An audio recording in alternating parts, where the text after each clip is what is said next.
all you young coaches, this is important. When you talk to them, make sure they look you in the eye. Of course, you got to look them in the eye. But when you're addressing the room, they better eyes on you and mouth shut. All of that, to me, is part of culture. All of those things. You know, you got to establish it. And then over time, give them ownership to where they establish it.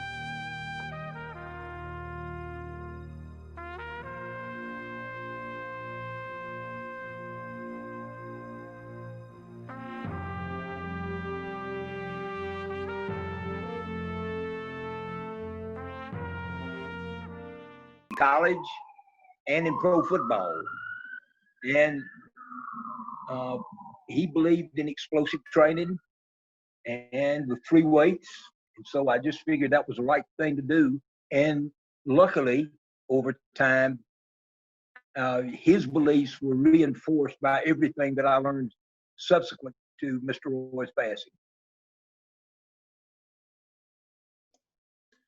Well, that's great. You know, I think a lot of our young coaches and coordinators on this call, you know, we kind of talked about and put together a list of questions, but, you know, one that kind of came up, kind of overall theme was kind of culture. So these first couple of questions, you know, one was, you know, in that higher level of the NFL, how did you get athletes to really buy into your training program?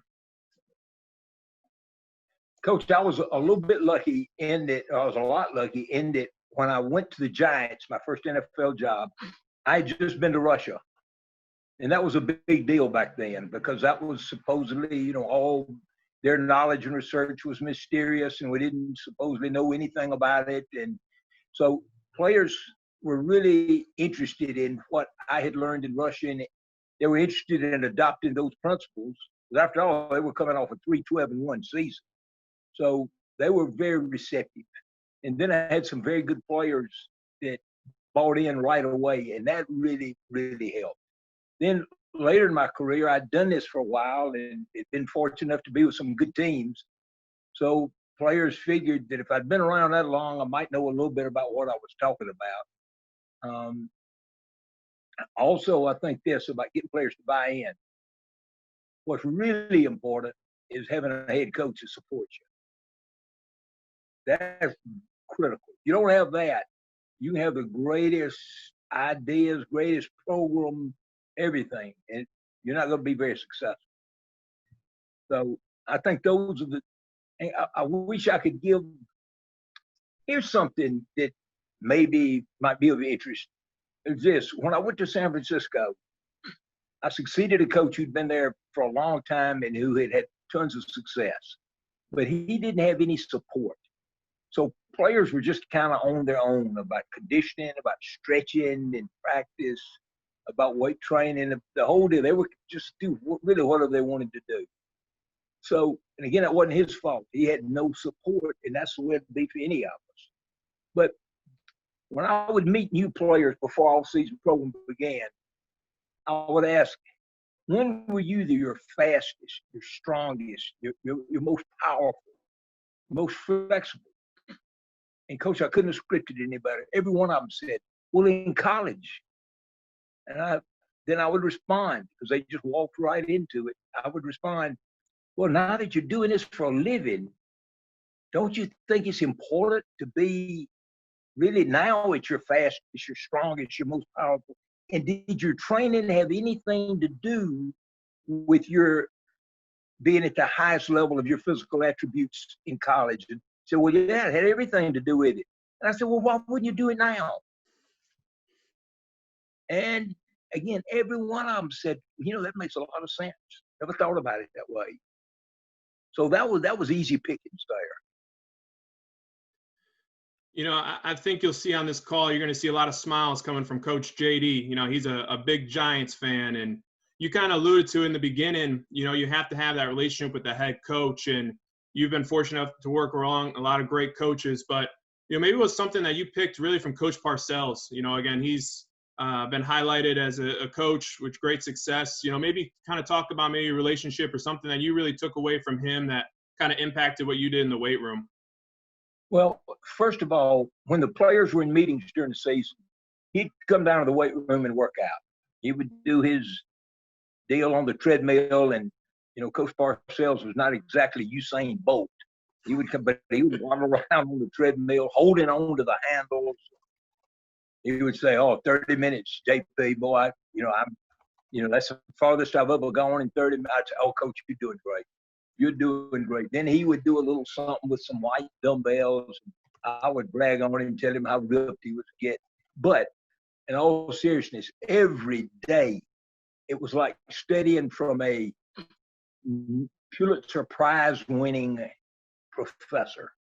Every single day there was so much that I got from him. And I thought about this a lot. And if you ask me to pick one, if something that he said was, if you're afraid of confrontation, you're not going to do very well. But confrontation does not have to be combat. And the only way to solve a problem is to confront it. It's the only way. You can put a Band-Aid on it by not confronting it, but you'll never solve it unless you confront it.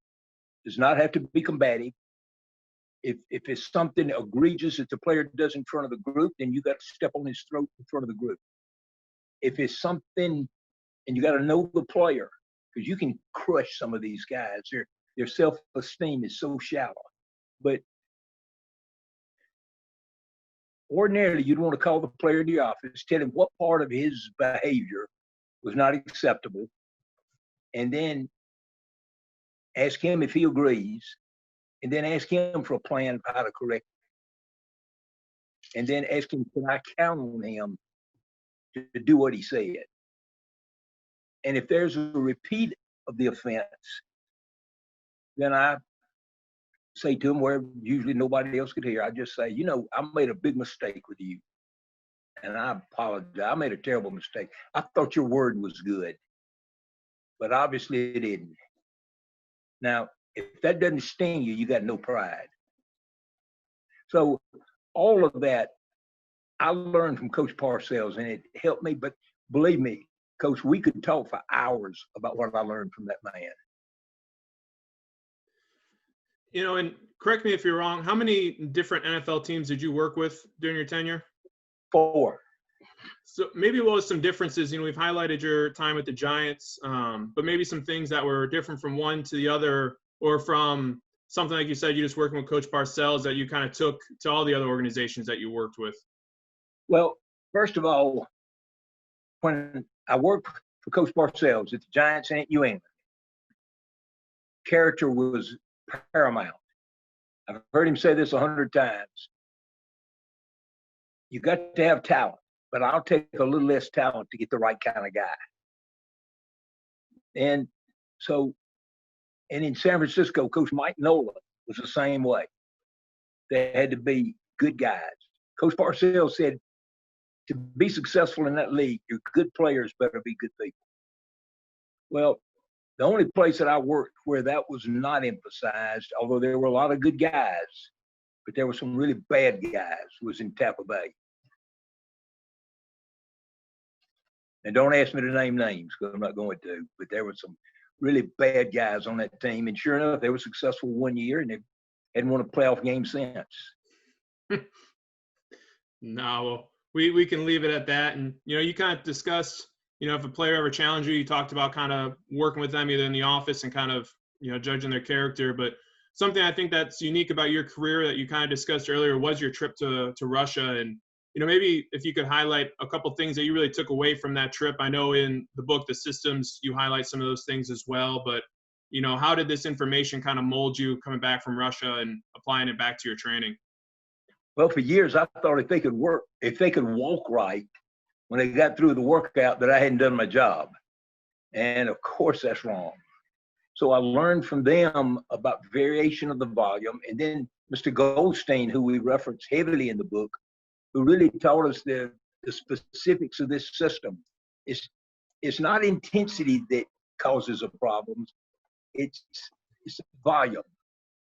And so there's a planned manipulation of the volume that keeps away from overtraining and thus leads to a longer period of progress than with simple linear periodization. This is, and it's been in all the Russian literature, you know, all the books that Bud Sharniger translated. It's in all of them. But why nobody had ever done it, including myself, I don't know. But when Mr. Goldstein came to the United States, luckily he was on my doorstep. And Rob Panarello and I spent a lot of time with him. Al Miller would fly in from Denver on Friday night for weekend seminars with him. So that's how important he thought it was, how dedicated he is. So I think the big thing is then how to plan long term. In other words, what do I do next? The old time weightlifters, they would try a routine, and if it worked, they would do it until it didn't work anymore. Then they would say, okay, guys, this doesn't. Yep. Coach Parker, you're on mute. There we go. Okay, that was a call coming in. They might say, well, I know a guy that had a lot of success with 4, 3, 2, 1. Let's try that. So they would try it. It didn't work. Then they'd try something else. Now there's a plan, really lifelong training. So over time, volume increases more so than intensity. Unless you're a novice, you pretty much stay in 70 to 85% of your maximum capability. But even that is a change because your maximum goes up. So 70% of 100 is, it's 70 pounds. Now, if your max goes up to 110, that's 77. So even the weights change and the volume changes, but the relative intensity changes very little. That's actually kind of a perfect segue into one of the next questions that, a lot of our young coaches had was, again, you've been fortunate to work in a lot of different settings with athletes of different ages and different calibers. For a younger coach, maybe what are some aspects of the weight training, if at all, that you kind of had to adjust when you went from working in the high school to college to the NFL? Coach, start over. Another call came in and you were on mute. Sorry. So maybe just, highlighting, because you had worked in high school, collegiate, and professional, and you had just talked about maybe some of the differences when you're working with those different age groups, or maybe recommendations or things that you changed.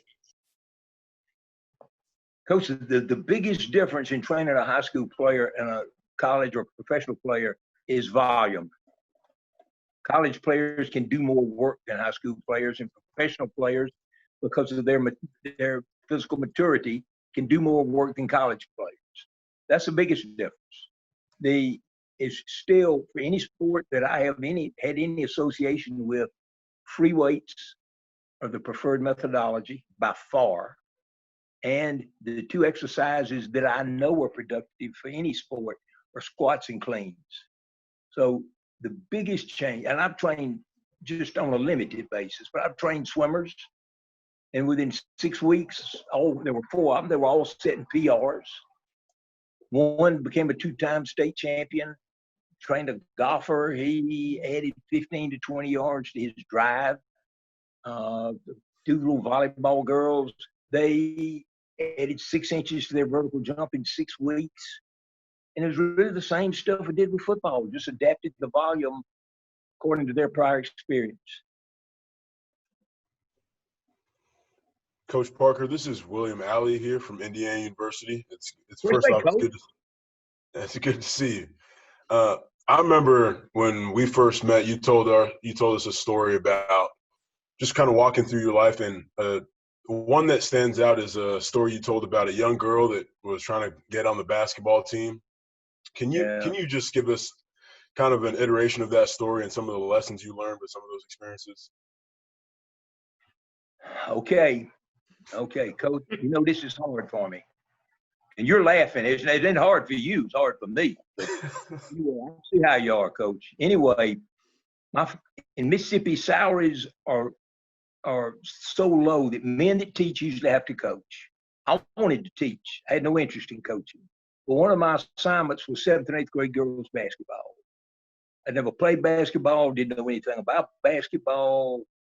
No shame in that, but I didn't try to learn anything. And there's a lot of shame in that. Our practices were just disasters. I didn't even know any drills. Sometimes we'd go whole practice without making a goal. Basket, whatever. Anyway, 1-9, coach quit laughing. We got beat 51-9, and he pulled his starters at halftime. We had 4 6-minute quarters, and he got 51 points pulling his starters at halftime. He could have got close to 100 if he wanted to. Anyway, so the season drug on. Nobody was getting any better because I wasn't getting any better. And Thanksgiving, all the other teams were going to have a practice during the Thanksgiving break. And since we were by far the worst basketball team at school, I figured we better have one too. So I got to the school, realized I didn't even have a key to the gym. So the girls scrounged up an undersized, underinflated ball out on the playground. And luckily there was a goal without a net on the tennis court. So we practiced out there. Now it was chilly, breeze was blowing pretty hard, and I guarantee we didn't make a basket that entire practice. But that wasn't because of the size of the ball or the wind. We were that terrible. Anyway, little girls would ask for rides home. And little Cindy Courtney came up and asked for a ride home. She had the little devilish grin on her face. And then she said, Coach Parker, take me home last. So practice mercifully ended. Girls packed in my little Volkswagen Beetle. There were arms and legs hanging out the windows. They thought that was fun. So we'd pull up to a house. Girl would get out. They would all unpack. The girl would get out. Finally, there was just Cindy and myself. And as we got close to our house, she said, Coach Parker, pull up in the driveway. Well, their house was set back in the driveway, I don't know, 15, 20 yards or something. And we pulled up close to the house, and she said, Coach Parker, see? Well, it's obvious what she was talking about because of the fresh dirt. Now, little did I know right then that my life as I knew it had about 2 minutes to go. Well, she said, I got Mom and Dad to get it for me as an early Christmas present. I said, oh, great, Cindy. And again, I did not know the clock was ticking on my life. Then she said, Coach, I come home and I practice every day till dark. Then the clock struck 12 on my life. She said, Coach Parker, I want to be good so bad, but you never work with me. And she had burst into tears. Her nose was running, tears coming down her cheek, just shaking. And all I've ever heard about something being like a knife in your heart, that's not an exaggeration. I know that feeling. And, that was a feeling I had that day when Cindy said that. I want to be good so bad, but you never work with me. Well, the truth was I didn't know anything to work with her on. And Coach, I can't say if it was that second, that day, or even that week. But pretty soon after that, I made a vow that for the rest of my life, nobody that depended on me for anything would ever be able to say that to me again. And luckily they hadn't. So that changed everything. I was a terrible coach. I was even a worse teacher. I didn't even prepare. I would just go in and kind of glance at the book.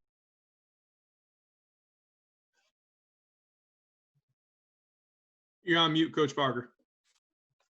Coach, yeah, okay. Coach, it was awful. Awful teacher, awful coach. And I started going all over the Southeast and Southwest universities to learn football. I probably took years off Mr. Roy's life, bugging him about weights and going to see him. I took graduate courses in history to become a better teacher. And I got to be fairly good. But I would have been nothing had it not been for Cindy Courtney.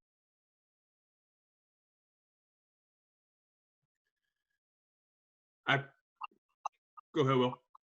Coach, I appreciate you telling that story. And part of the reason, I know it's hard for you to tell it, but part of the reason I asked that is because of the impact that it had on me. And just looking past basketball, looking past just any one individual, it's just the impact that you can have on a person's life, but more so the impact that one person can have on our lives and our careers. And I know I've had some athletes in my past that just conversations we've had have definitely changed my thought process and changed the trajectory of my career as well. So I appreciate that. Coach, I'm sorry about my dog. They think somebody's outside the door out there. Coach, anyway, there's no question. Cindy Courtney had a lot bigger impact on my life than I had on hers. Coach, I'm going to close this door.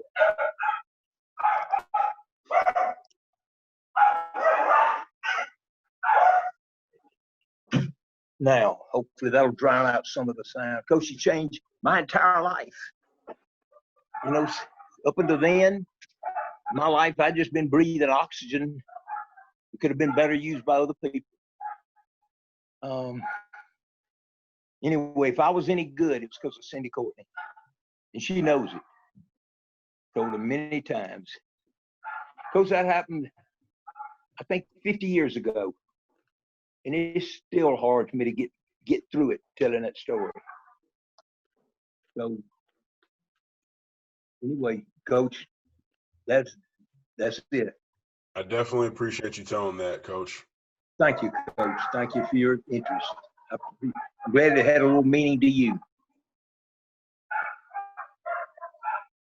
Yeah, I mean, Will, thank you for asking. I had never heard that story before, and that's just great for you to share. And kind of along those lines, is there ultimately a setting that you enjoyed the most or that you found most impactful? I mean, that story obviously I think hits to a lot of us, but again, was there either a favorite team or just a group of athletes that you really enjoyed throughout your career that you could say, like, maybe it was your favorite time of coaching? Coach, I just love my kids. It didn't matter to me where I was. I mean, I wanted to be winning, but I love kids so much. And I was just so fortunate to have so many good kids that I was around, Coach. So not really. I mean, there's some places that I enjoyed living more than others, but as far as being around kids, Coach, it was great every single day. Well, maybe kind of along those lines, what were some lessons that you would give? Most of us here are in the collegiate setting. We're not sure where some of our young coaches will go, if it'll be private, high school, or even the professional. Maybe what is some advice for, collegiate coaches to prepare their athletes for the next step, whether it's professional sports or in life? Well, Coach, I think this about for any young coach is first of all, love the kids and not the weights. Good coaches coach weights, great coaches coach kids. So that's, to me, is paramount. If you're in it for the right reasons, which is having a positive impact on kids' lives, then you got a chance to be really successful. But if you're just in it for the money or for the notoriety or whatever, and I don't think it'll last very long because kids can see right through you. I think the second thing that is very, very important is decide what you think is important and don't ever compromise on it, because if you do, you'll never get it back. And the only way you'll ever get it back is to change jobs, because you'll never get it back where you are. So whether shirt tails tucked in or toes on the line, whatever it is, don't ever compromise. And the third thing I would tell young coaches is when you're running the show or when you've got some responsibility, don't have a star system. Don't let stars get away with things or have less expected of them than the second and third string guys. I would tell them every year at the beginning, you guys that think you're stars, and think that entitles you to something, you're right. That entitles you to work harder than everybody else. I would say one other thing about young coaches is this: decide as quickly as you can what every one of your athletes is capable of. And I know some of you are responsible for a ton of athletes. I understand that. But decide as quickly as you can what each one is capable of and demand that every day. And along with that, that means no excuses. No excuses from you, but don't accept any from them. Oh, coach, I had to stay up late studying for a test last night. Good. Then you'll have the best workout you ever had today. Oh, coach, I got a cold. I don't know how I'm going to do today. Oh, I know how you're going to do. You're going to do great. You're going to do great. You're going to have your best workout ever today. And I know that because you and I are going to be right there together on this thing. And coach, I think you're doing them a favor when you don't accept excuses. Doing them a favor. You know, sometimes when a kid would have an excuse, you know, I'd mimic playing a violin, you know, sad song on the violin, or I'd tell them, hey, I'm not interested in your excuses. Go tell somebody that cares. I care about you, but not your excuses. So I think that's terribly important, because then if they can make excuses, then, you know, then that opens up Pandora's box. One does, then the next one, the day he doesn't feel like it, then, you know, he's gonna have some excuse, whether it's real or not. And coach, when I say demand their best every day, I don't mean their best for that day. I mean their best. I mean you have to max. I don't mean that at all, but they better be giving maximum effort every single day. Coach, I think this too, that, you know, be a perpetual student. And young coaches need to know that newer is not better. Better is better. Just because something is new does not make it better. And they have been trying to replace free weights since I was a child. And there have been so many of the novice machines, isometrics, isokinetics, hammer machine, you know, all of this stuff. What is it, that TRX or something? They tried and tried and tried, and they still can't replace free weights. I appreciate you sharing all this. You know, I actually sent a message to all my young interns who are here at Washington. I said, hey, I hope you all got your pencils just firing away, taking notes, because this is obviously great for us to hear. You know, and you've worked with so many coaches at different levels, you know, and had young assistants, and you kind of were just talking about, but, you know, for you, what are a couple things that stand out if you're to be saying, all right, I'm going to hire a new assistant, that they could really set themselves apart, or that you really look for in terms of young attributes for young coaches? That's easy. First is loyalty. If they're not going to be loyal to you, they're not going to be loyal to the school, they're not going to be loyal to anything but themselves. So I don't care how great the coach is. If they're not loyal, no chance. Then work ethic. Work ethic. Does he come to work every day with a flame burning inside him to be the best coach there ever was? To be the best coach he's ever been that day, to be the best coach there ever was.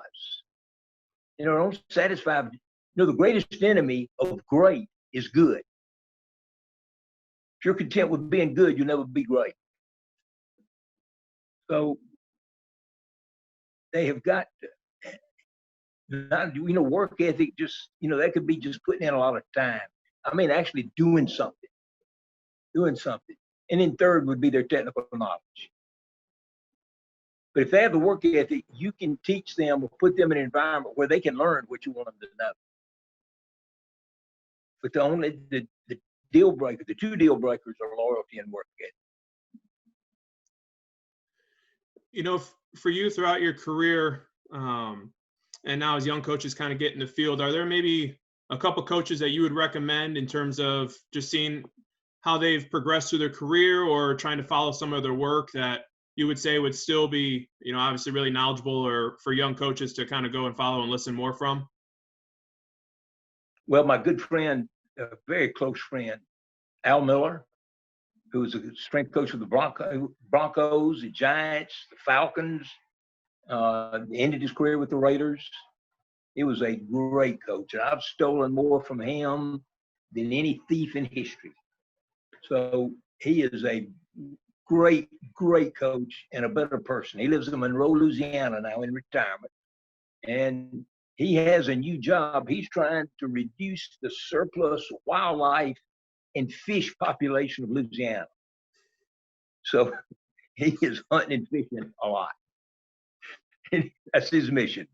But he is one, and I'll tell you, the best resource that any strength coach, whether you're intern or you're the grand poobah, the best resource any strength coach could have is Rob Panarello. And one, he would be great to have on this program.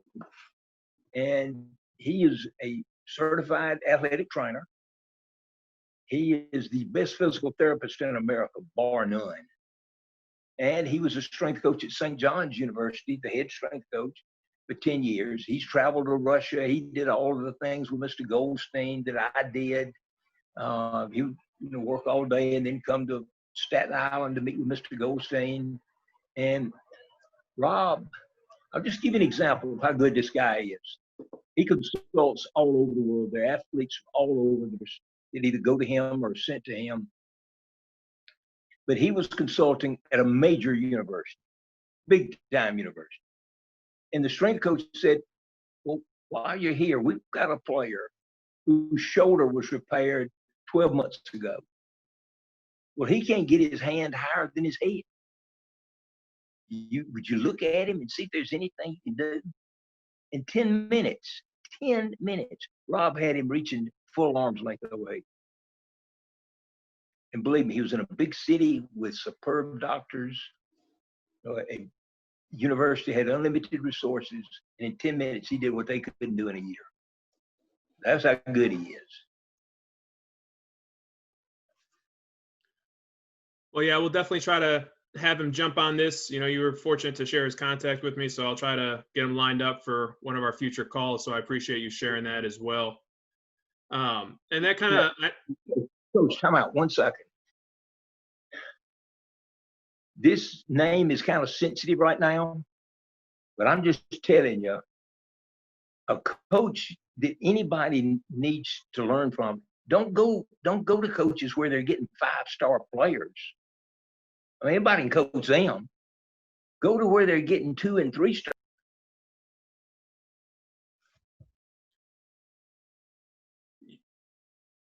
You're muted again. There we go. You hear me? Yep. Go to where they're getting the 2 and 3-star players and making them able to compete with the 4 and 5-star players. That's who you want to go to. Now, Coach, again, this name would be sensitive, and I'm sure that he probably has some things that he would regret. But I know him well enough to know that he is a darn good person and an unparalleled strength coach. And that's Chris Dolan, formerly at Iowa. And you know that again, that name is sensitive to a lot of people right now. But I will bet you that of the few guys that spoke out against him, I'll bet you there would be hundreds that would speak up for him.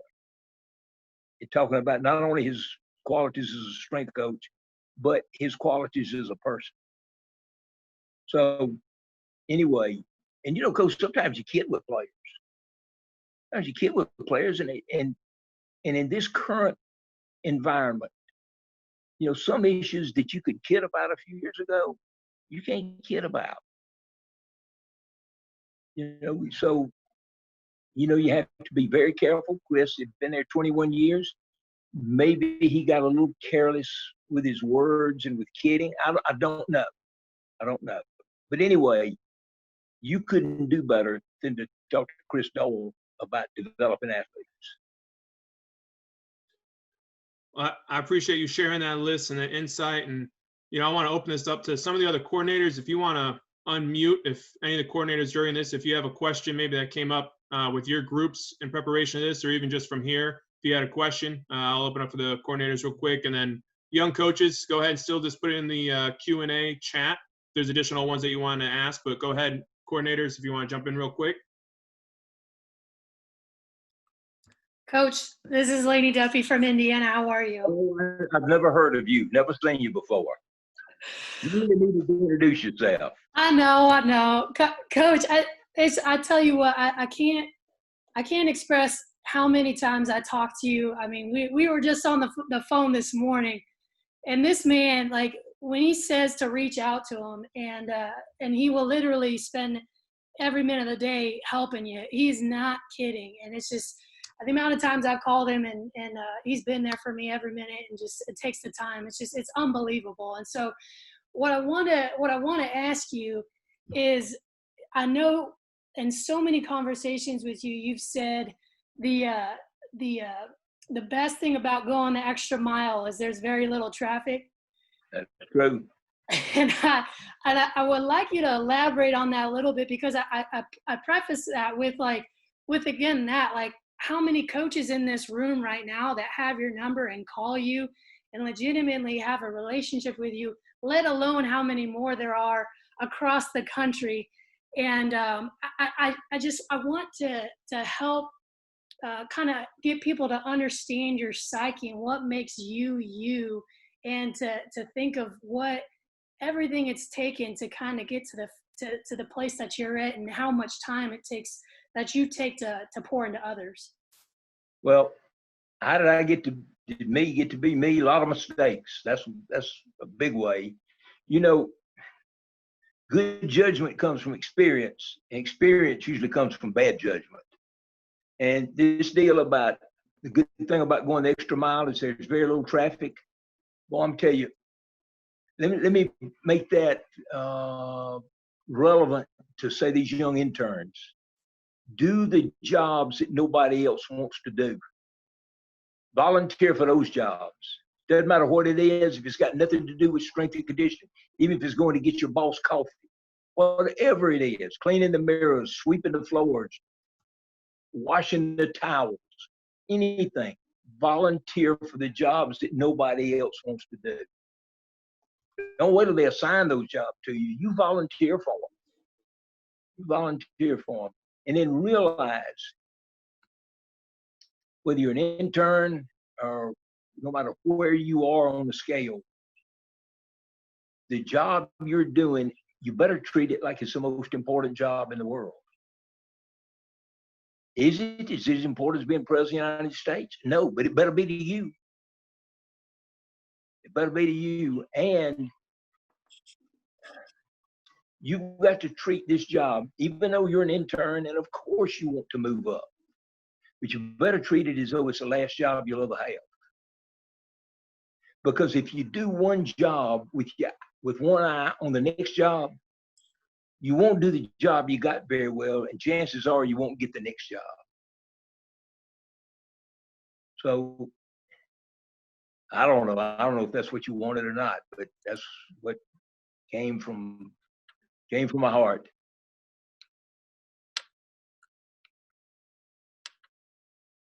Coach Higgins, I think she's telling you she's through. Coach, everything that you say is absolute gold. I hang on every single word that you're saying. So there's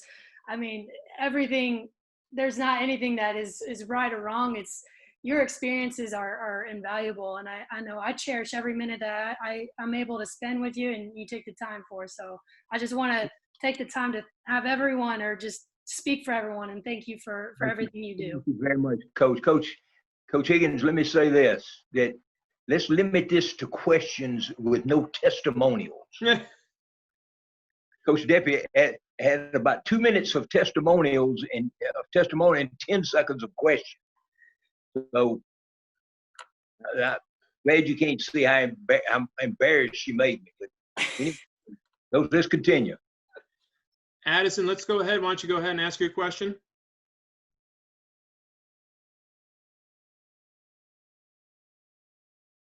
You might have fallen asleep listening to me talk.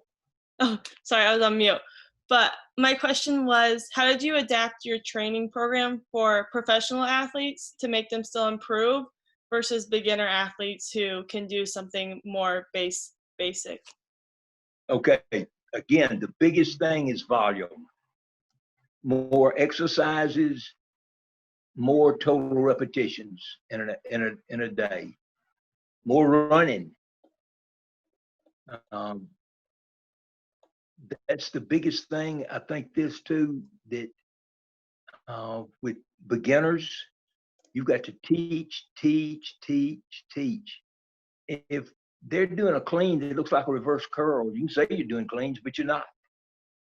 Or if they're looking like, if you're doing squats and they look like your knee is trembling instead of squatting, then you're wasting your time. So, and I would say this too, by the way, all of you coaches, if you're not doing it, when you squat, come out of the bottom and finish the lift as fast as you can. Rattle the plates at the top. When you break the sticking point because of leverage and more muscles involved, etc., the weight feels lighter. And some people do what I call coasting to the finish line. Faster. Rattle the plates with squats, bench presses, incline presses, particularly those. Okay, but the biggest difference between the age groups is volume. The older, usually the more physically mature, not the more mentally mature, I promise you, but the more physically mature, they can do more work. That's the big thing. And when a guy's doing it for a career, you better make sure he's doing it right. You owe that to all of them. But, especially with a guy who's doing it to feed his family. So anyway, I take that back. That's equally true with all of them. Forget that. That was a bad statement. So, Coach, that's the main adjustment I would make. And I'm sure you were looking for more complicated answers. I don't have any complicated answers. So mine are usually pretty simple, and that makes it an easy way to live your life, and it makes it an easy way to coach. Just have a few simple principles that guide me, my coaching and my life, and don't have to lose a lot of sleep making a decision. Thank you. Coach Parker, my name is JD. I'm the assistant strength coach at Princeton University, and as Coach Nick told you, a lifelong Giants fan. So when I heard you were coming on this, I would be remiss if I didn't ask this question. All right. It's you kind of talked about it in the beginning where the '86 season they were 3-12. They were plagued with injuries. They had like 30. 83. Okay. 83, and I came there in 84. Okay. And then in 80, when they won their first Super Bowl with you, they had 7 total injuries that year, right? Something like that. How? I talk to our interns all the time that like in-season training, like I'm going to ask actually a real training question, like in-season training, your number one job as a strength conditioning coach is to keep your athletes healthy. Yep. What do you think attributed to that massive drop off in injury rate? Oh, I think the biggest thing is having an organized plan. Coach, when I was hired at the Giants, I didn't replace anybody. Coach, I'm not much, but I'm better than nobody. So having a structured plan, they just been on their own. Those season's over. Okay, guys, start, for camp, start getting in shape. Oh, you guys, we're not real strong. You need to lift. But that was it. So having a structured program helped a lot, I think. And then, insisting on perfect technique, insisting on maximum effort. really with pros, you have to you can push them right into the ground, but you have to do less of that than you do at other levels with the pros, if you have the right kind of guys. So, Coach, I just think having a structured program, having somebody there to coach them, teach them, to push them, I think that was a big reason. Plus, Coach Parcells is not tolerant of injuries. You know, he's told, I've heard him tell the team each year, this old saying about you don't lose your job because of injury, it's not true. He called it leaving the huddle. You know, if you or have to step out of the lineup, if you leave the huddle and the guy I put in there is playing better than you, well, it's going to be his job when you get well. So the best way to keep your job is don't leave the huddle. So believe me, that helps. Awesome. Thank you. Yes, sir. Dylan Brown, you had a question, is that right? Yep. Coach, it's a pleasure to meet you. My name is Dylan. I'm a second-year grad student out at Springfield College. I have a question. What advice would you give to young coaches that are beginning working with a team that they haven't worked with before, that the team is particularly young and doesn't necessarily have an established culture within the team? What advice would you give to a coach to kind of come in and be a leader, to kind of establish a positive and winning culture within the team? Okay, Coach. First of all, I think from day one, they have to realize what your standards are and that you're not going to compromise on them. I think that's crucial. They got to know your standards. You know, you understand that they don't know how to lift. They don't know how to do this. They don't know how to do it. But your standards have to be met from day one, and there can be no compromise. Talked about that earlier. So I think that's one thing. And then they've got to understand, you know, Coach, you can't tell kids that you care about them. You got to show them. And if you truly care about them as people, they'll know it. They'll pick up on it. That's a lot better than telling them. Then, Coach, I would say this too about establishing a culture. Make sure they understand your only job is to help them. They're not there for you. You're there to help them. And they have to understand discipline is not something you do to somebody. It's something you do for somebody. And if you didn't have discipline or rules within the weight room, it would just be chaos in there. So whatever you think's important, Coach, you got to establish that from day one. I think that helps. I think that helps establish the way things are going to be done. Don't smile for a few weeks. You know, you can always lighten up, but you can't tighten up. So then teach, motivate, encourage, and push. And Coach, how many do you have in there at one time? The team is about 35 athletes. And how many people are in there with you as instructors? It's probably going to be about 2 or 3. I'm going to be the GA, and then I'm going to have probably 2 or 3 interns with me as well. Okay. Coach, don't be afraid to lead. Lead. If you see something at one of those interns' racks that you don't like, call it out. Hey, Coach, get Joe Smith to do this. Get him squat deeper, whatever. And if there's something you don't like that's going on with the group or what? Oh yeah, all you young coaches, this is important. When you talk to them, make sure they look you in the eye. And of course, you got to look them in the eye the whole time you're talking to them. And they've got to learn the difference to when you're speaking to a person or a small group or whether you're speaking to the room. But when you're addressing the room, they've got eyes on you and mouth shut. So if you're addressing the room, it's got to be something important. And if they're BSing while you're talking, they might miss it. And it could hurt them in some way. So, coach, all of that to me is part of culture. All of those things. You know, you got to establish it. And then over time, give them ownership to where they establish it. Coach, I hope that helps.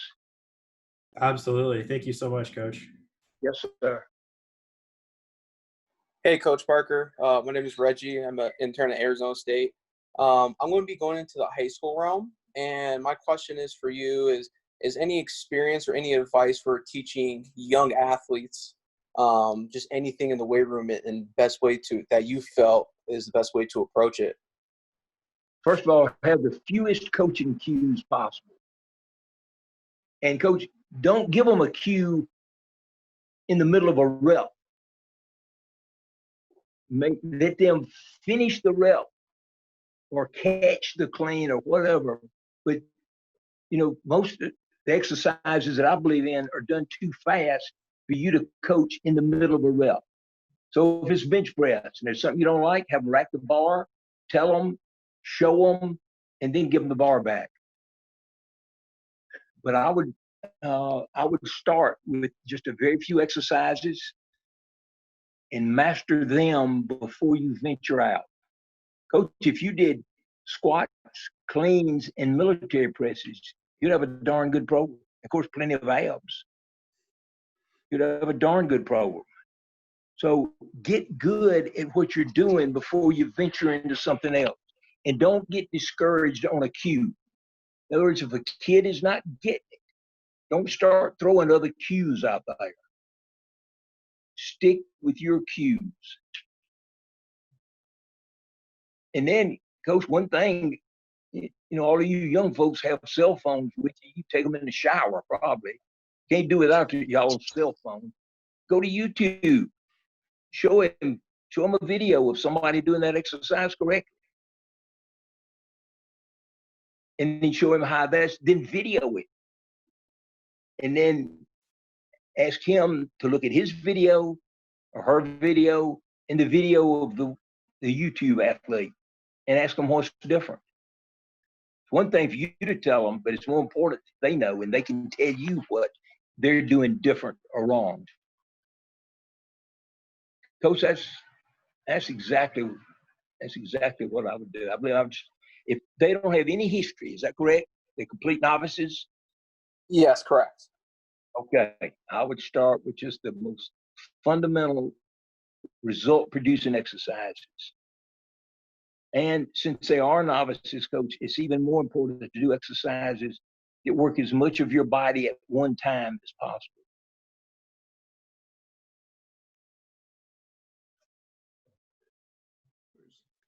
Coach, I have a question about when you talk about using volume to foster improvement in the weight room. Have you ever found a time when maybe you're doing too much volume or Absolutely. the manipulation of volume has somewhat plateaued? Absolutely. Absolutely, I have. And that's my fault. I did initially, after I learned this, I had too much volume particularly for our bigs with the Giants. I had to make a mid-course correction. I had to change horses in the middle of the stream and reduce the volume. It was too much.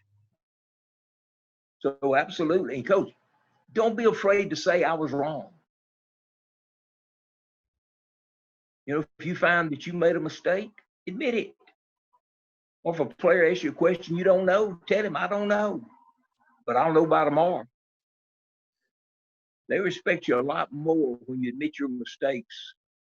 And you don't need them pointing out your mistakes. But when you admit one, you apologize for it, tell them you'll get it right. And then when you admit you don't know. But yes, Coach, if use an example that you did, if you found that you're prescribing too much volume, reduce it. And how much, I don't know.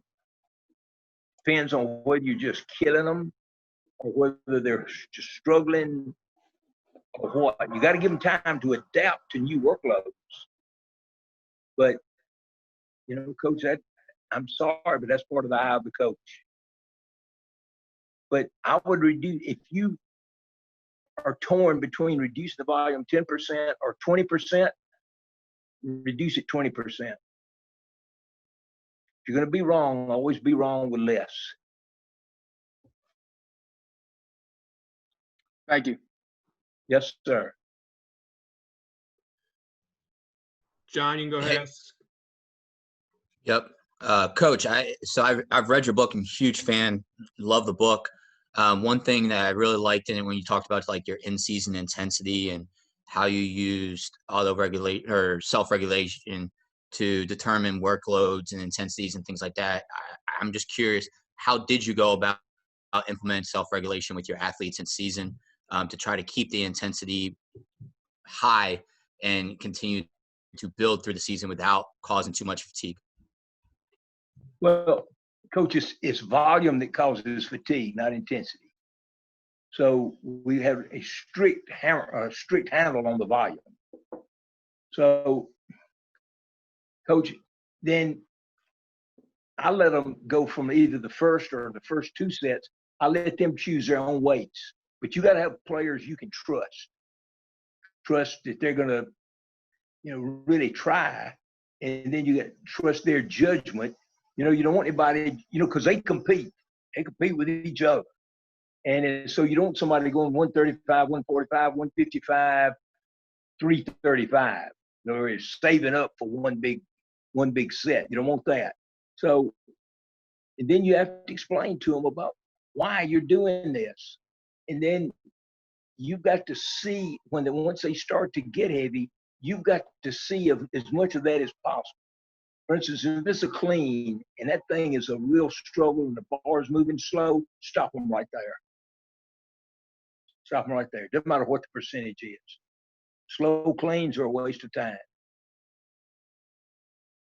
They're a complete waste of time. So, Coach, depending on the level of experience of your kids and how many years you've been with them, the more sets in a given exercise that you can, I believe you call it self-regulate. But, and then, Coach, sometimes kids will come to you and they'll say, hey, Coach, I want to squat 484 today. Can you help me make a plan to get there in this workout? So be ready with that. But, Coach, when it's their idea, they lift a lot heavier than when it's your idea. And Coach, if you're worried about the intensity being too high, Coach, we in New England one time in the playoffs on a Friday, we set 35 PRs in the weight room and played on Sunday and won the game. So, but if we had done 10 sets of 10 or something, I guarantee you we would have made a first down that game. It's not the intensity, it's the volume that leads to fatigue. And you can be too intense too often. So, Coach, along with the self-regulation, I would purposely structure the workout where they couldn't get heavy. So, for example, if they were going to do, say, 6 sets, I would have the starting weight, then over, say, 3. Second weight, over 3. Then third weight, over 2. Fourth weight, over 2. Then over 1, over 1. Or, they could get pretty heavy there. But if you had, like, the first weight, say, over 3, and then the next weight over 3, and then the next weight, 3 sets of 3, can't get very heavy. So you can control the intensity that way. And again, I think I said this, but if you see a bar moving slow, got to stop, go back down. Count that set, but go back down. Is that what you were looking for, Coach? Yeah, that's perfect. No, I appreciate it. That definitely answered my question. Thank you very much. Coach Parker, I'm Scott Bennett. I'm the head strength coach at Radford University, and I appreciate you spending time with us today.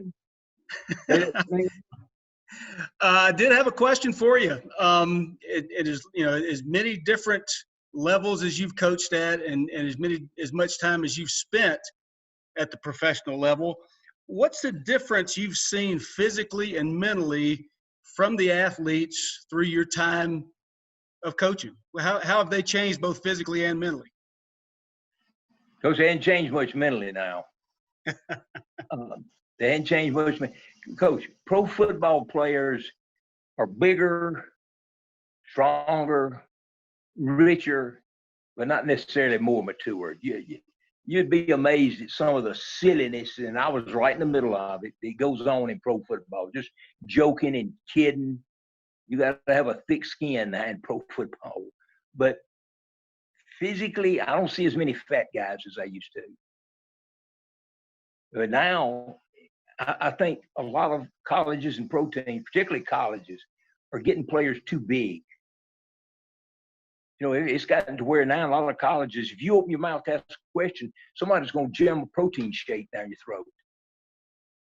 I think some of these guys are too big.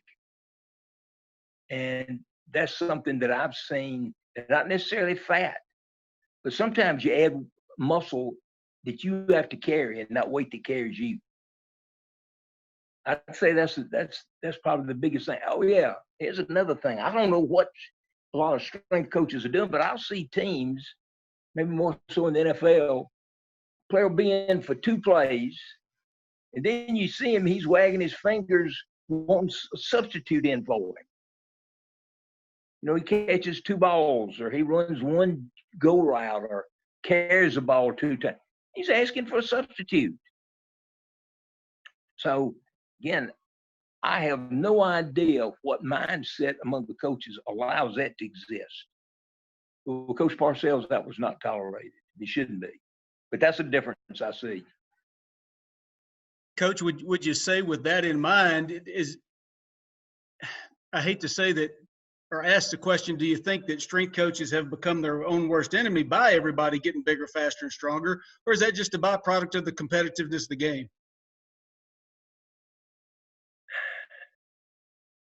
Coach, when, you know, people are getting bigger, whether they're athletes or not.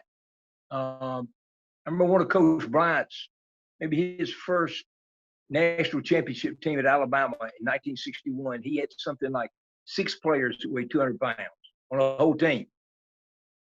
You know, now if you don't weigh 200, you're too small to play anything. So players are getting bigger, but it's an individual thing. You know, you look at some guys and, man, you look like if you stuck a pin in them, they'd explode. Well, they're too big. They're too big. So I think part of that is weight training. I think part of that is nutrition, and then the emphasis by coaches. But just as newer isn't better, bigger isn't always better. Coach Parcells like big players, but you guys that we would get more often than not, he'd make them lose weight. He thought, you know, for a lineman, 305, 310, that was plenty. That was plenty. On our 86 Super Bowl team with the Giants, and our offensive line, we had 1 280-pounder. Rest of them in the 260s. So players getting bigger, absolutely. Just got to make sure it's not too big for that individual. And I think this too, they feed them, you know, too many protein shakes and too many angel biscuits. I had a feeling that the angel biscuits were going to be the culprit. And if I'm not mistaken, that was a staple in the diet of Cullen Bumba Harris. All right, here we off in the first. But Scott's grandmama was my landlady, and I loved her like my own mama. So I got to know this renegade. All right, get away from him, Coach. Thanks, Coach. Yes, sir. Well, we're about 10 minutes past the hour. And Coach Parker, I just want to say thank you from all of us, all the coordinators, young coaches on this. I mean, you covered so many topics from culture to your time through at different levels, and then sharing for young coaches, you know, up and coming. I kind of want to leave you with the last words. And again, from the bottom of my heart, I appreciate you taking the time out and telling us your story and just how impactful, you know, your career has been. So again, thank you. First of all, Coach, this has been my pleasure and my honor. So thank y'all for your questions. Thank you for your interest. And let me do this. If you still have a paper and pen, take down my phone number and feel free to call anytime for any reason. Anything. It's nothing is too trivial. And I don't care how often you call. as often as you want to. As long as you think I'm helping you, call us every day. My number is 727-415-8236. 727-415-8236. And that's my only phone. So that'll get me. Feel free. I would be honored for you to call. Well, I appreciate you sharing that with everyone. Again, I've only got to talk to you now for a couple times these past weeks. And as I said at the beginning of this, it's been truly impactful. So Becky, thank you for lining Coach Parker up for this. You've done a phenomenal job helping us assist this summer. So thank you very much, Becky. I hope everyone has a great weekend. Next week, Adam will present on Monday, and then we'll have Ryan Cotter from the MLS Real Salt Lake on Wednesday, and then we'll actually push our roundtable to next Friday. So again, I hope everyone is doing safe and well. Appreciate y'all taking the time out today. Again, Coach Parker and everyone on this call, everyone have a great weekend, and we'll see everyone on Monday. Thanks, Coach. Thank you, Coach Parker. Thank you. Hey, thank you so much. Coach. Appreciate it. Thanks, Coach. Everyone again. Bye. Thank God you. bless you. Coach. Thank you, Coach. JD, when you were talking, you said we won the Super Bowl in '86. I was born just the year before, so I like to consider myself a part of that group. I mean, that was pretty cool to hear his stories. Again, Will, thanks I had no idea about that one, and that one you leave with. So I thank you for asking that question. I appreciate everyone on this call. Caleb, no mustache. What'd y'all think? I thought it went well, and the coaches had good, the interns had good questions. I think, that's exactly what I was looking for, is just for them to learn the different lessons that we've all, had the opportunity to hear and talk to Coach Parker about, and just the fact that, I think Will put it in the chat at the end, but that he is so accessible to young coaches and just looking to mentor and help, so many of the things that he said. I've heard him share before, and they're all so true and so helpful for me. Every time we talk, I have so many notes that I just hope that someday I can speak with such, honesty and have so much to share with, with the rest of the field. So I thought it was really good. Yeah, I brought that question in there, and partially because I know in the past, whenever we have some of our interns kind of develop questions for somebody, they usually end up being on the technical X's and O's side of thing. And he's got such a wealth of knowledge to share that's just life and just how to navigate that, and obviously how it applies to coaching and strength conditioning and whatnot. So again, that one story is one of so many that I've heard him tell. And if any of you guys haven't talked to him before in person and called him, by all means, reach out, talk to him. He's got some sort of answering thing that makes you feel like he's famous, but he'll get back to you and whatnot almost instantaneously. And if it's something that you can talk on for a while, he'll call you back later that week or later that month for feedback. He really cares. So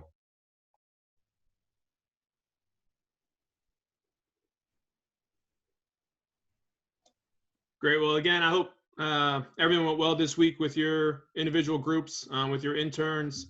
I spoke with my coordinator, so just a heads up, we will do some form of virtual for the fall. We're not anticipating having anyone on campus, so I know we had talked about that earlier last week, or maybe it was this week, as coordinators. So we do want to try to do some form of sharing, something I'm definitely open to. We can kind of discuss it as we go through this summer, maybe what format or how a couple of us could pair up, but we're willing to work this out. I'll finish the recording here, and we will I'll put it up to the Google Drive and you can share. And then my last part is Riley with Princeton had reached out to me specifically about throwers for track and field. So I proposed to him that next Thursday we kind of do a roundtable. So if any of your interns has an interest in working with throwers for track and field, or if any coordinators on this call wants to jump on it, we might just kind of do like a roundtable type discussion. He had some questions with me about my experiences in terms of Texas to Paul, and now here at Washington working with throwers. So it's open for anyone. And again, I think we can kind of do something like this around the summer if there are young coaches that want to do baseball specific, softball, basketball, whatever it is, we can kind of set up just like a little round table, kind of talk some shop. So again, if any of you want to jump on that, I'll send a Zoom link and then forward it to your staff or to any of your interns that want to do a throwers one next Thursday. And then, I appreciate that. Nick, I happen to know Rob Panarello, and I can reach out to him to get him on as well, if that's something you want to move forward with. We have St. John's connection, so. Works for me, yeah. Okay, awesome. Do we have any certain, well, we can touch base. I'll text you about what weeks are open and stuff like that. Perfect. Alrighty. All right, well, I appreciate y'all. Have a great weekend. You too. Have a great weekend. Thanks, Nick.